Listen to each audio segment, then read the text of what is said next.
Subscribe करें गुरुजी world और bell icon को प्रेस करें सबसे पहले सिलेक्शन के लिए। हेलो दोस्तों, स्वागत है आपका गुरुजी वर्ल्ड एग्जाम स्टडी प्लेटफॉर्म में। आज के इस वीडियो में दोस्तों हम लोग पढ़ने वाले हैं उत्तर प्रदेश सामान्य ज्ञान से रिलेटेड उत्तर प्रदेश से बनने वाली सभी महत्वपूर्ण प्रश्नों के बारे में।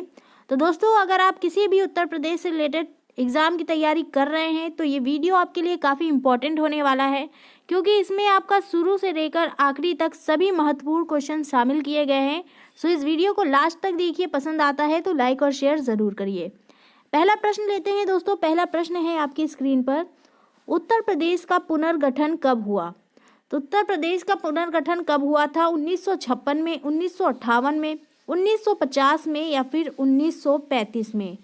तो दोस्तों, अगर पुनर्गठन की बात की जाए तो उत्तर प्रदेश का पुनर्गठन आपका 1956 में हुआ था। ए आंसर बिल्कुल सही हो जाएगा।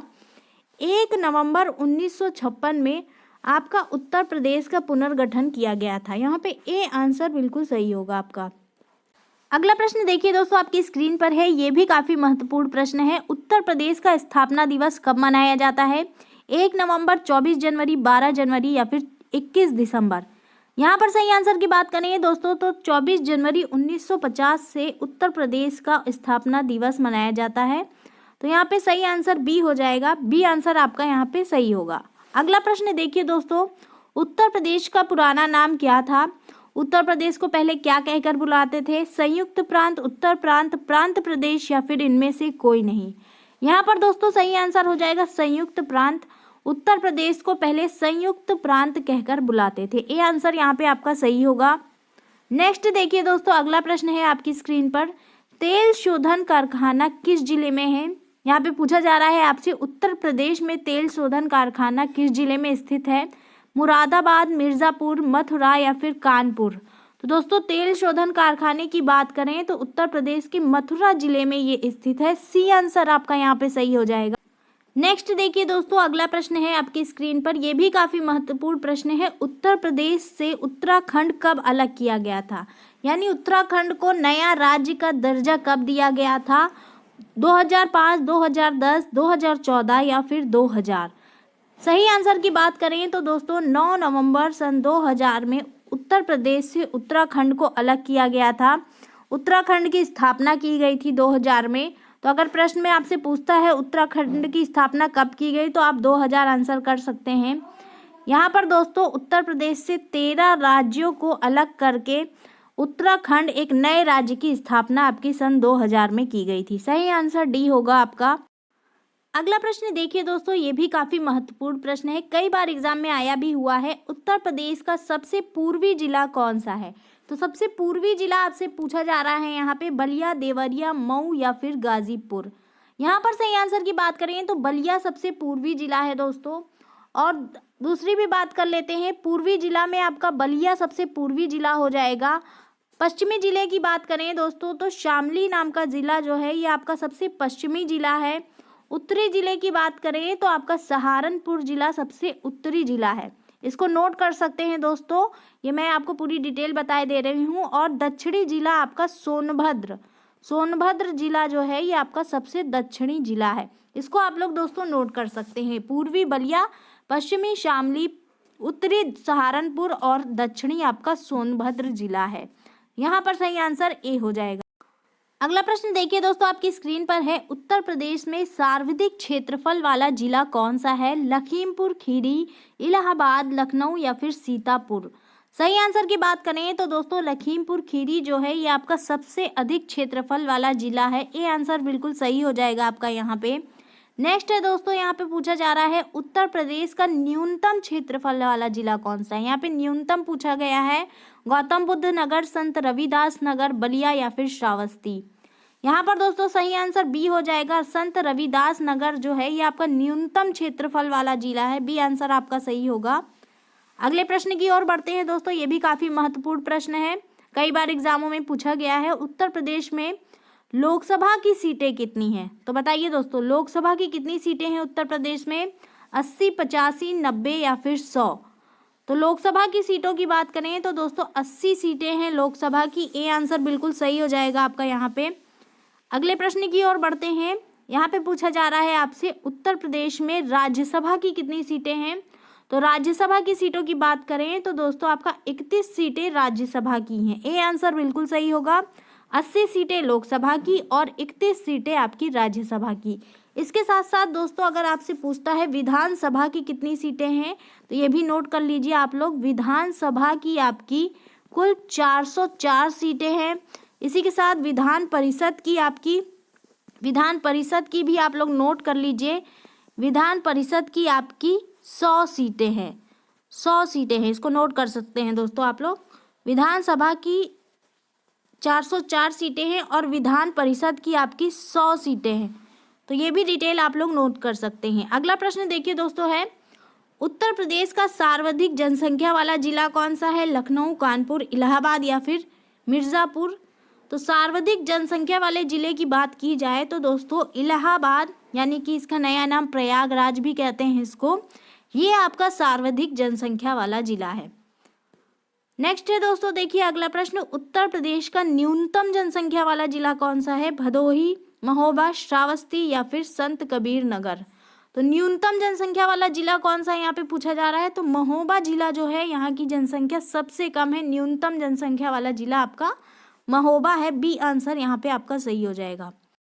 अगला प्रश्न देखिए दोस्तों आपकी स्क्रीन पर है, उत्तर प्रदेश का सर्वाधिक साक्षरता दर वाला जिला कौन सा है? तो कहाँ की साक्षरता दर सबसे अधिक है? गौतम बुद्ध नगर, इलाहाबाद, मुजफ्फरनगर या फिर कानपुर? तो दोस्तों गौतम बुद्ध नगर की जो साक्षरता है ये सबसे अधिक है। अगर आपसे प्रश्न में पूछता है उत्तर प्रदेश की कुल साक्षरता दर कितनी है तो 67.7% आपकी उत्तर प्रदेश की साक्षरता दर है, जिसमें कि आपका सबसे अधिक साक्षरता दर वाला जिला कौन सा है? गौतम बुद्ध नगर है। ए आंसर यहाँ पे सही होगा आपका।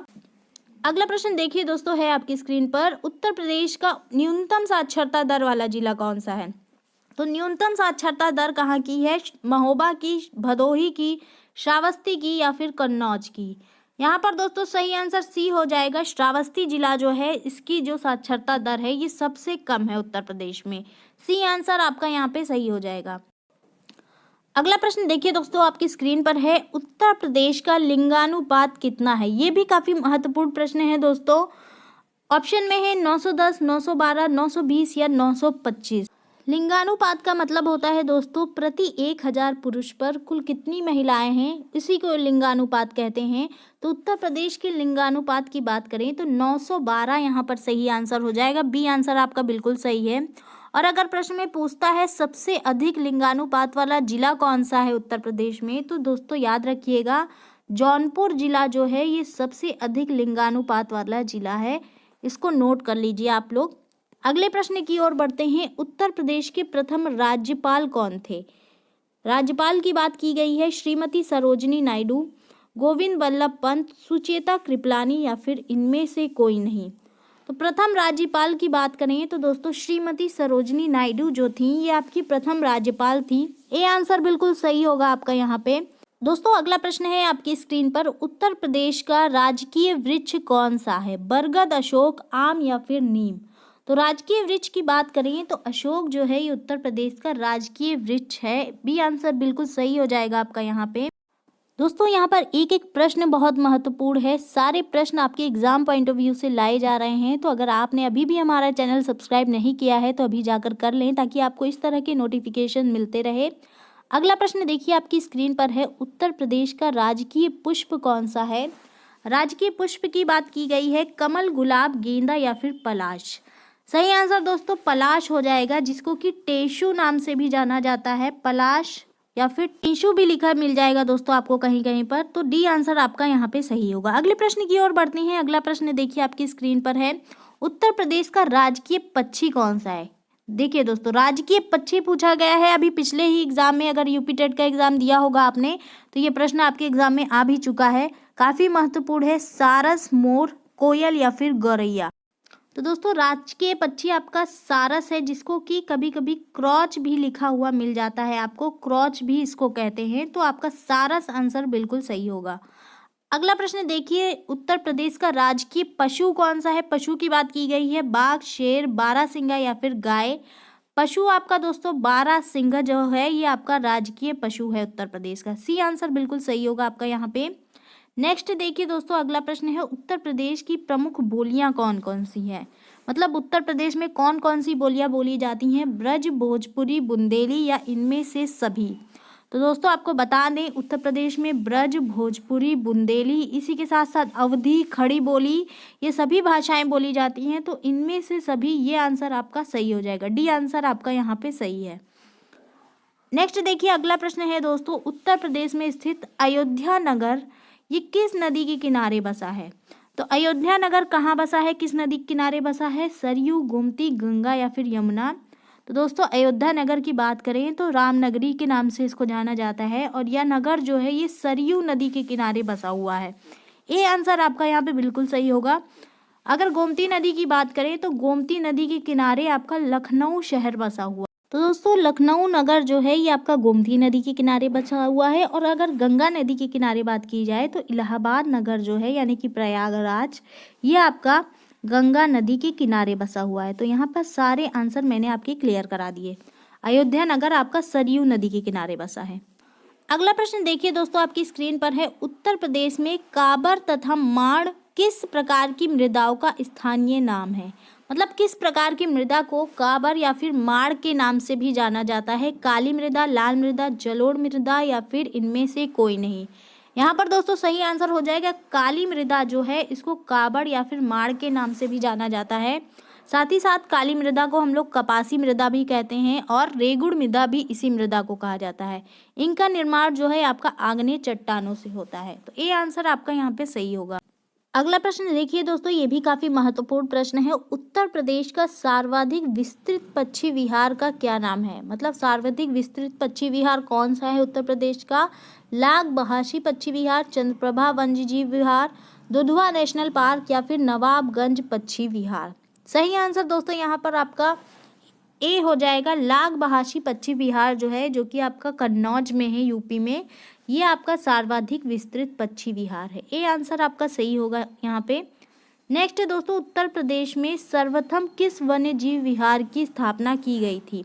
सबसे पहले किस वन्य जीव विहार की स्थापना की गई थी, चंद्रप्रभा वन्य जीव विहार, लाग बहाशी पक्षी विहार, दुधवा नेशनल पार्क या फिर नवाबगंज पक्षी विहार।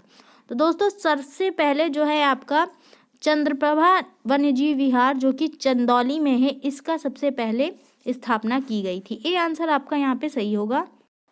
नेक्स्ट है देखिए दोस्तों, किस परियोजना में उत्तर प्रदेश, बिहार और नेपाल सम्मिलित किए गए हैं। मतलब कौन सी परियोजना है जिसमें उत्तर प्रदेश और बिहार और नेपाल सम्मिलित हैं। गंडक परियोजना, भाखड़ा नागल परियोजना, गोमती परियोजना या फिर नागार्जुन सागर परियोजना। यहाँ पर दोस्तों सही आंसर हो जाए गंडक परियोजना जो है ये उत्तर प्रदेश, बिहार और नेपाल तीनों में सम्मिलित रूप से आपकी चलती है। अगला प्रश्न देखिए दोस्तों है, उत्तर प्रदेश में किस स्थान का दशहरी आम विश्व प्रसिद्ध है। मतलब दशहरी आम कहाँ का प्रसिद्ध है, मलिहाबाद, जौनपुर, सीतापुर या फिर फर्रुखाबाद। सही आंसर जो है दोस्तों ये मलिहाबाद हो जाएगा। मलिहाबाद का दशहरी आम पूरे विश्व में प्रसिद्ध है। ये आंसर आपका यहाँ पे सही होगा। अगला प्रश्न देखिए दोस्तों है, चुनार किस उद्योग के लिए प्रसिद्ध है। यानी चुनार नाम की जगह जो है ये किस उद्योग के लिए फेमस है, सीमेंट उद्योग के लिए, चमड़ा उद्योग के लिए, कालीन उद्योग के लिए या फिर कांच की चूड़ियों के उद्योग के लिए। दोस्तों चुनार की बात की जाए तो ये सीमेंट उद्योग के लिए प्रसिद्ध है। ये आंसर यहाँ पे बिल्कुल सही होगा। चमड़ा उद्योग के लिए उत्तर प्रदेश में आपका कानपुर प्रसिद्ध है, और कालीन उद्योग के लिए आपका भदोही प्रसिद्ध है। तो इसको लिख भी सकते हैं आप लोग, चमड़ा उद्योग के लिए आपका कानपुर है फेमस, और कालीन उद्योग के लिए भदोही है फेमस। इसको आप लोग नोट कर सकते हैं। और दोस्तों अगर प्रश्न में पूछा जाए कांच की चूड़ियाँ कहाँ की फेमस है, तो कांच की चूड़ियाँ आपकी फिरोजाबाद की फेमस है। उत्तर प्रदेश के फिरोजाबाद की कांच की चूड़ियाँ फेमस हैं। इसको आप लोग नोट भी कर सकते हैं। तो सीमेंट उद्योग के लिए आपका चुनार यहाँ पे सही आंसर होगा। अगला प्रश्न लेते हैं दोस्तों, उत्तर प्रदेश के किस नगर में रेल कोच फैक्ट्री की स्थापना हुआ है। यानी उत्तर प्रदेश के किस नगर में सबसे पहले रेल कोच फैक्ट्री बनी है, रायबरेली, भदोही, इलाहाबाद या फिर कानपुर। तो दोस्तों रेल कोच फैक्ट्री जो है ये आपका रायबरेली में इसकी स्थापना हुई है। ये आंसर बिल्कुल सही होगा आपका यहाँ पे। अगला प्रश्न लेते हैं दोस्तों, उत्तर प्रदेश की प्रथम महिला मुख्यमंत्री कौन थी। तो महिला मुख्यमंत्री की बात की गई है, सबसे पहली कौन थी, सुचेता कृपलानी, सरोजिनी नायडू, इंदिरा गांधी या फिर इनमें से कोई नहीं। यहाँ पर सही आंसर दोस्तों आपका हो जाएगा सुचेता कृपलानी जो है ये सबसे पहली महिला मुख्यमंत्री थी। और अगर प्रश्न में आपसे पूछता है उत्तर प्रदेश में सर्वाधिक बार कौन सी मुख्यमंत्री रही हैं, तो आपकी उत्तर प्रदेश की मुख्यमंत्री जो पूर्व मुख्यमंत्री थी मायावती, ये सबसे ज़्यादा बार मुख्यमंत्री रह चुकी हैं। सुश्री मायावती ये सबसे ज़्यादा बार मुख्यमंत्री रह चुकी हैं। और प्रथम मुख्यमंत्री आपकी महिला मुख्यमंत्री सुचेता कृपलानी थी। सही आंसर ए होगा।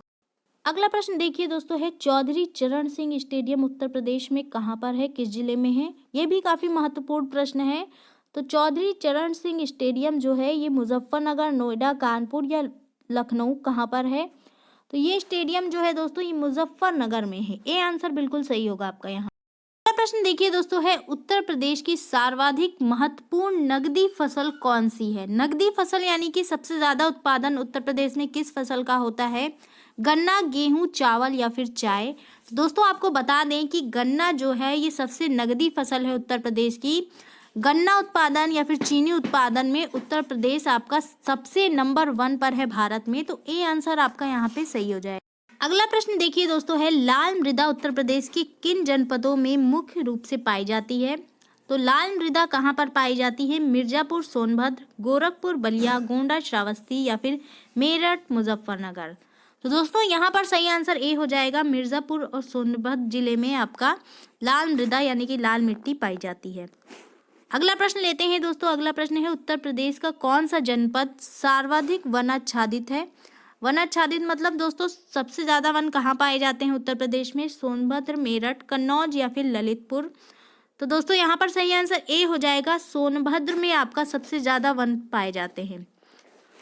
अगला प्रश्न देखिए दोस्तों है उत्तर प्रदेश में यूरेनियम किस जिले में पाए जाते हैं। तो यूरेनियम कहाँ पर पाए जाते हैं। ललितपुर, मुजफ्फरनगर, सोनभद्र या फिर भदोही। तो दोस्तों उत्तर प्रदेश में यूरेनियम जो है ये आपका ललितपुर में पाए जाते हैं। ए आंसर बिल्कुल सही हो जाएगा आपका। यहाँ पे ए को हम लोग लॉक करेंगे। अगला प्रश्न देखिए दोस्तों है बिरहा, रसिया, आला आदि लोकगीतों की परंपरा किस प्रदेश में पाई जाती है। उत्तर प्रदेश, बिहार, मध्य प्रदेश या फिर छत्तीसगढ़। यानी कि ये लोकगीत जो हैं बिरहा, रसिया, आला ये कहाँ के हैं। तो दोस्तों सही आंसर ए हो जाएगा। उत्तर प्रदेश के लोकगीत हैं ये। कहीं आपसे प्रश्न में पूछता है बिरहा कहाँ का लोकगीत है तो ये आपका उत्तर प्रदेश का है। रसिया कहाँ का है तो ये भी उत्तर प्रदेश का है। और आला कहाँ का है ये भी उत्तर प्रदेश का ही लोकगीत है। अगला प्रश्न देखिए दोस्तों ये भी काफी महत्वपूर्ण प्रश्न है। वर्ष 1925 में भारतीय राष्ट्रीय कांग्रेस का अधिवेशन उत्तर प्रदेश में कहाँ पर हुआ था। यानी उत्तर प्रदेश में 1925 में भारतीय राष्ट्रीय कांग्रेस का अधिवेशन कहाँ हुआ था। कानपुर में, लखनऊ में, मेरठ में या फिर दिल्ली में। तो दोस्तों भारतीय राष्ट्रीय कांग्रेस का 1925 का अधिवेशन जो है जिसकी अध्यक्ष श्रीमती सरोजिनी नायडू थी और ये आपका 41वां अधिवेशन था और ये आपके कानपुर में हुआ था। उत्तर प्रदेश के कानपुर में हुआ था। ए आंसर बिल्कुल सही हो जाएगा आपका यहाँ पे। अगला प्रश्न है दोस्तों उत्तर प्रदेश में सर्वप्रथम किस पक्षी विहार की स्थापना हुई थी। तो यहाँ पे पक्षी विहार पूछा जा रहा है। सर्वप्रथम कौन सा बना था। नवाबगंज पक्षी विहार, लाग बहाशी पक्षी विहार, चंद्रप्रभा पक्षी विहार या फिर दुधवा नेशनल पार्क। तो दोस्तों सर्वप्रथम जो है आपका नवाबगंज पक्षी विहार बना था। ए आंसर बिल्कुल सही होगा आपका यहाँ पे। अगला लेते हैं प्रश्न दोस्तों यमुना एक्सप्रेसवे किन दो नगरों के बीच है। तो यमुना एक्सप्रेसवे पूछा गया है किन दो नगरों के बीच है। आगरा, नोएडा, सुल्तानपुर, गाजीपुर, इलाहाबाद, अयोध्या या फिर लखनऊ, कानपुर। तो दोस्तों यमुना एक्सप्रेसवे जो है ये आपका आगरा और नोएडा के बीच है। ए आंसर बिल्कुल सही हो जाएगा। अगला प्रश्न है दोस्तों नृत्य की कौन सी शैली उत्तर प्रदेश की देन है। मतलब उत्तर प्रदेश में कौन सी नृत्य शैली है। कथक शैली, भरतनाट्यम, कुचिपुड़ी या फिर गरबा। तो दोस्तों उत्तर प्रदेश की नृत्य शैली की बात करें तो जो कथक शैली है ये आपके उत्तर प्रदेश की देन है। सही आंसर आपका ए हो जाएगा। ए बिल्कुल सही है यहाँ पे। अगला प्रश्न है देखिए दोस्तों उत्तर प्रदेश में परमाणु विद्युत केंद्र कहाँ पर स्थापित है। तो परमाणु विद्युत केंद्र की बात की गई है नरौरा, ललितपुर, कन्नौज या फिर झांसी। परमाणु विद्युत केंद्र उत्तर प्रदेश में नरौरा यानी कि बुलंदशहर में स्थित है। ये आंसर आपका यहाँ पे बिल्कुल सही होगा। अगला प्रश्न देखिए दोस्तों है उत्तर प्रदेश में जैन और बौद्ध धर्म दोनों धर्मों का प्रसिद्ध तीर्थ कौन सा है। यानी बौद्ध और जैन धर्म दोनों का ही प्रसिद्ध तीर्थ ये कहाँ पर है उत्तर प्रदेश में। कौशाम्बी में है, कुशीनगर में है, देवी पाटन में है या फिर इलाहाबाद में है। तो दोस्तों जैन और बौद्ध धर्म का जो तीर्थ है ये आपका कौशाम्बी में स्थित है। ए आंसर आपका यहाँ पे बिल्कुल सही होगा। अगला प्रश्न देखिए दोस्तों, आज का 44वां प्रश्न है आपकी स्क्रीन पर। उत्तर प्रदेश में उर्दू को द्वितीय राजभाषा कब घोषित किया गया?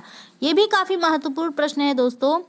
1989, 1945, 1999 या फिर 2009। तो दोस्तों उर्दू को द्वितीय राजभाषा जो है सन 1989 में घोषित किया गया। ये आंसर बिल्कुल सही हो जाएगा। पहली राजभाषा हमारी हिंदी है और दूसरी राजभाषा उर्दू को 1989 में आपका घोषित किया गया। अगला प्रश्न देखिए दोस्तों, ये भी काफी महत्वपूर्ण प्रश्न है। उत्तर प्रदेश से आरंभ होने वाला सबसे लंबा राष्ट्रीय राजमार्ग कौन सा है? NH7, NH12, NH16 या फिर NH10? तो यहाँ पर दोस्तों सही आंसर जो है ये आपका NH7 हो जाएगा। वाराणसी से कन्याकुमारी तक है ये। NH7 आपका सही आंसर होगा। सबसे लंबा राष्ट्रीय राजमार्ग है ये उत्तर। अगला प्रश्न देखिए दोस्तों है, गोविंद बल्लभ पंत सागर जो है ये उत्तर प्रदेश के किस जिले में स्थित है? बुलंदशहर, ललितपुर, मिर्जापुर या फिर सोनभद्र? तो गोविंद बल्लभ पंत सागर जो है ये उत्तर प्रदेश के सोनभद्र जिले में स्थित है। डी आंसर बिल्कुल सही होगा आपका यहाँ पे। अगला प्रश्न देखिए दोस्तों, ये भी काफी महत्वपूर्ण प्रश्न है। कांच उद्योग के लिए उत्तर प्रदेश का कौन सा जिला विख्यात है? फिरोजाबाद, कानपुर, मुजफ्फरनगर या फिर मथुरा? तो दोस्तों कांच उद्योग के लिए उत्तर प्रदेश का फिरोजाबाद जिला जो है ये काफी प्रसिद्ध है। यहाँ की कांच की चूड़ियाँ जो है ये सबसे ज्यादा फेमस है। ये आंसर आपका यहाँ पे सही होगा। अगला प्रश्न लेते हैं दोस्तों, 48वां प्रश्न है आज का। उत्तर प्रदेश में प्रमुख रूप से आम की किन दो किस्मों का उत्पादन होता है? यानी आम की कौन सी दो किस्म उत्तर प्रदेश में पाई जाती हैं सबसे ज्यादा? दशहरी, चौसा, ए और बी दोनों या फिर सिंदूरी? तो दोस्तों सही आंसर की बात करें तो यहाँ पर सी आंसर सही हो जाएगा। दशहरी और चौसा आम जो है इनका उत्पादन उत्तर प्रदेश में प्रमुख रूप से होता है। अगला प्रश्न है दोस्तों, ये भी काफी महत्वपूर्ण प्रश्न है। हरदुआगंज ताप विद्युत गृह कहाँ पर स्थित है? अलीगढ़ में, नरौरा में, ललितपुर में या फिर मिर्जापुर में? तो दोस्तों हरदुआगंज ताप विद्युत केंद्र जो है ये आपका उत्तर प्रदेश के अलीगंज में स्थित है। ये आंसर बिल्कुल सही होगा। अगला प्रश्न देखिए दोस्तों, आज का आखिरी प्रश्न है हमारा। नरौरा आणविक संयंत्र किस जिले में है? नरौरा आणविक संयंत्र कहाँ पर है ये पूछा जा रहा है आपसे। अलीगढ़, आगरा, मेरठ या फिर बुलंदशहर? तो दोस्तों नरौरा ताप विद्युत केंद्र जो है ये आपका बुलंदशहर में स्थित है। डी आंसर आपका यहाँ पे बिल्कुल सही होगा। तो दोस्तों ये था हमारा आज का वीडियो। ये आपका एग्जाम पॉइंट ऑफ व्यू से बहुत ही ज़्यादा महत्वपूर्ण वीडियो है। तो अगर पसंद आया है तो लाइक और शेयर ज़रूर करें, साथ ही साथ हमारे चैनल को सब्सक्राइब करें। Thank you.